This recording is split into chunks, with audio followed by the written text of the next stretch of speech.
President Trump is trying to undermine Obamacare on two fronts. The White House announced last night that it will end government subsidies for health insurers. That follows a move by the president to bypass Obamacare rules and help employers buy cheaper insurance. The government has paid billions to reduce Obamacare costs for low-income Americans. The White House called those subsidies a bailout of insurance companies through unlawful payments. Democratic congressional leaders Chuck Schumer and Nancy Pelosi responded in a statement saying, quote, "Millions of hardworking American families will suffer just because President Trump wants them to." Nancy Cordes is on Capitol Hill. And Nancy, the president is following through on a pledge he's made for a few months now. That's right. And each time he's made that threat, Republican leaders here on Capitol Hill have actually talked him out of it because they fear that it will drive up premiums and even lead some insurers to sue the government. But now that they have failed to pass any kind of replacement for Obamacare, it appears that the administration is taking things into its own hands.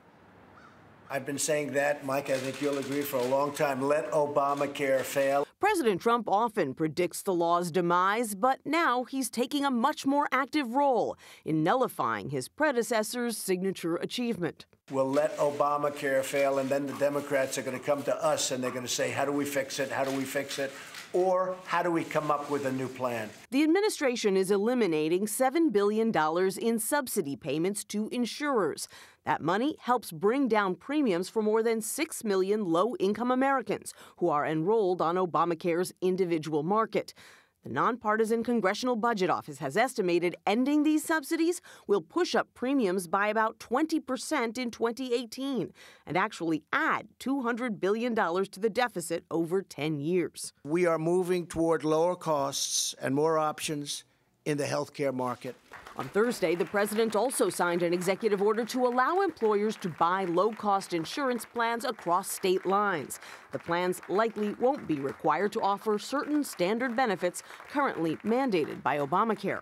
Last night, in a joint statement, Democratic leaders Nancy Pelosi and Chuck Schumer called the elimination of subsidies a spiteful act of vast, pointless sabotage. But Republican House Speaker Paul Ryan praised the decision, saying, under our Constitution, the power of the purse belongs to Congress, not the executive branch.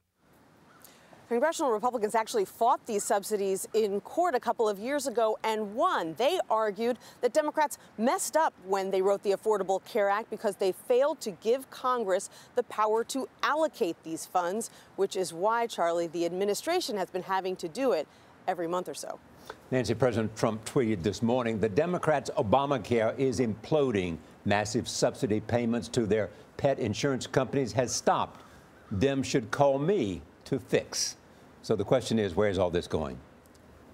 Well, congressional Republicans are now going to have to decide, Charlie, whether to pass some kind of measure to keep these payments going. That's going to look to some supporters like they are propping up Obamacare. But the alternative is that they risk getting blamed if insurers leave the market or sue the government. And so they don't have a great choice here on their hands.